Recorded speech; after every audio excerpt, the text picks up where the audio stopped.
Hello everyone, what is up? Hopefully you guys are having an amazing day. Today we're going to be talking about what's happening with XRP in the XRP community.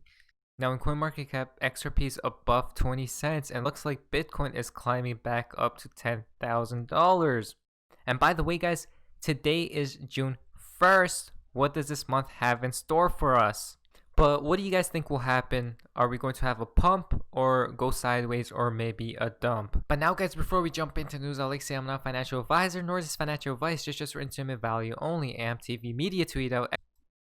Hey guys, Christopher Green. I wish I could tell you everything, but I just can't. And XRP is not even my favorite cryptocurrency, but I know for certain that it's going to be a part of the new world reserve system. It is a new currency. It's going to go up 1,000 times.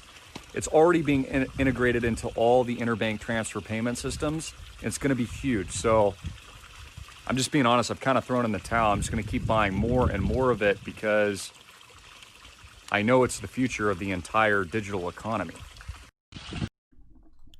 So it's not his favorite crypto, but it's going to dominate as future world reserve. Now he tweeted one more tweet. All right, guys, so I've been trying to figure out for a long time, what is the new world reserve cryptocurrency? Is it BTC? Is it Ethereum and the ERC20 network? Is it BCH, which I've been super bullish on? Or is it XRP, which I really don't even like, to be honest with you? I've got my son, Michael. Michael, can you decide which will be the new world reserve currency? Pick out which one that you think. All right, guys, this is going to determine all of our financial destinies. Whichever one of these cryptocurrencies picked is the new world reserve. Bitcoin, ETH, Ethereum, Bitcoin Cash, XRP.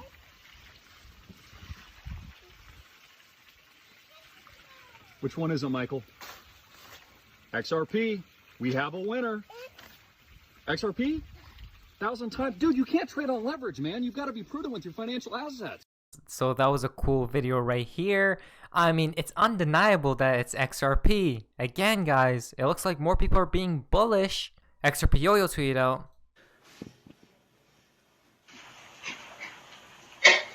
You mentioned the speed of cross-border payments and the opaqueness of that process, and I guess it's also error-prone to some extent with SWIFT.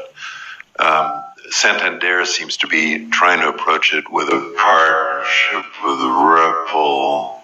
Just curious what your thoughts are on that.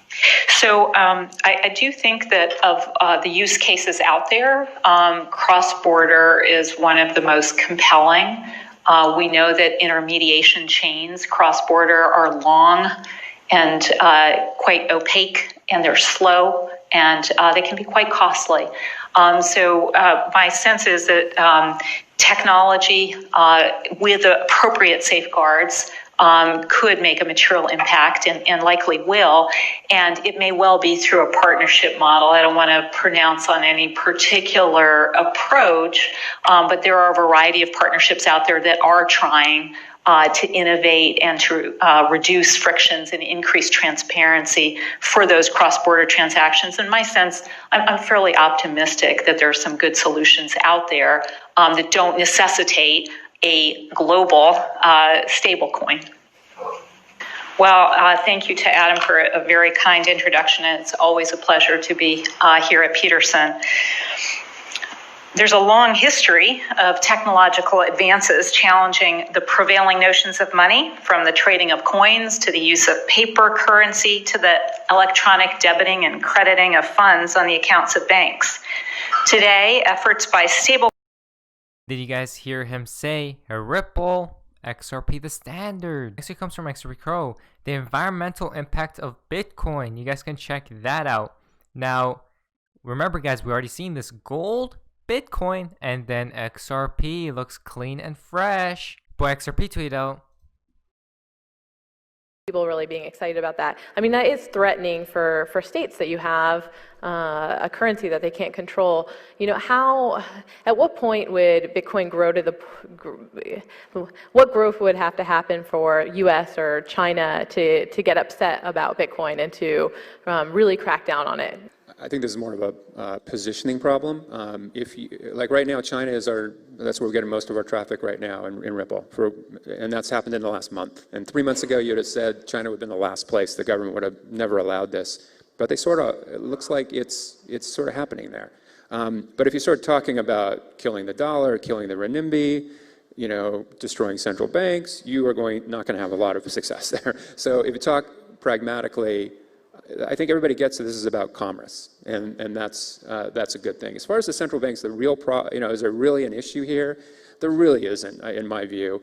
Every country already has to compete. The dollar has to compete with the euro and the yen, and there's already tons of movement of this. So there's no longer a world where each country has its own currency. They're already competing, viciously. So it's no different. It's just a complementary currency within an existing global currency system. Okay. Might be a country that XRP connecting everything. Next tweet comes from Hans XRP. She slipped up and said Ripple. It was stellar, but that changed from XRP 2020. So here's a little chart. So you can see all public blockchains like Bitcoin and Ethereum have a token. And so there's nothing in that bottom category because there are no public chains that do not have a token. There are most of the mostly used permission blockchains don't have a native token. So Hyperledger, Quorum, Corda, some others, you can certainly build tokens on top of them, but they don't have a native token. And then there have been a couple of cryptocurrencies that are particularly built for permission chains like Stellar and Ripple, and we have a partnership with with Stellar. Oops. And so those are specifically for payments on blockchains, on permission blockchains.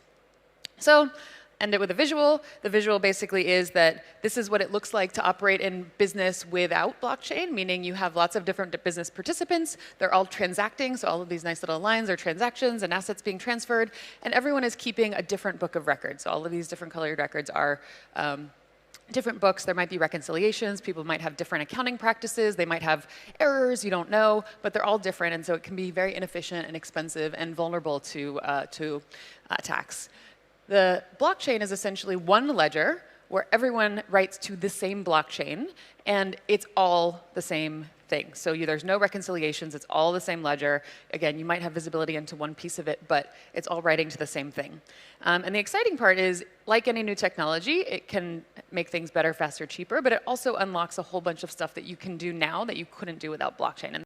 The blockchain evolution and why we should all be paying very close attention. Ready or not, it's coming. Ripple XRP, XLM.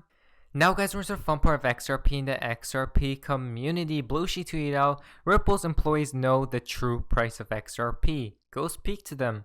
So guys, they know the true price of XRP. Chakodago tweeted out, think about this. We becoming multimillionaires and having people with us here that we knew before we became wealthy. This is the best thing ever. A great connection together around the world. Again guys, the biggest millionaires meetup ever. Next week comes from Reborn. How I roll. We can see this picture right here.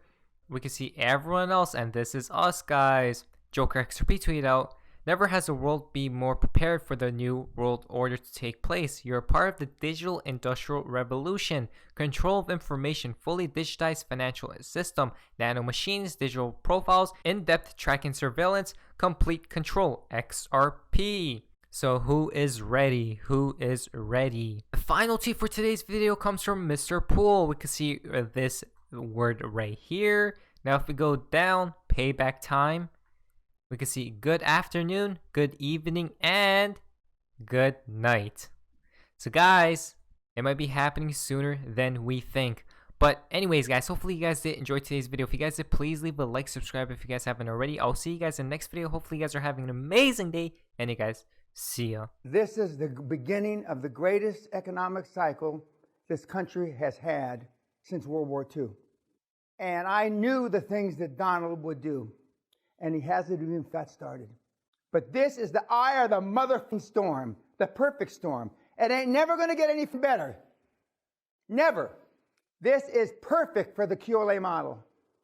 If I could have written a prescription or a formula, I couldn't have written it any better. Low interest rates, money's free. You stupid. Massive chaos. And Donald's going to rip the mother economy apart. And he's going to for practice in a good way. This is it. It ain't never going to get anything better. This is like a multiple orgasm the rest of your life, you fucking slags that are in the audience. This is it. Sometimes I don't want to hear what Dan has to tell me. But as I wrote in one of my blogs, the old man, he's always right. Because he's telling you what you don't want to hear about yourself, but what you know is true. And that is, you're not stepping yourself up. You're not stepping your game up. And you get caught up in fear. As Dan says, false expectations appearing real.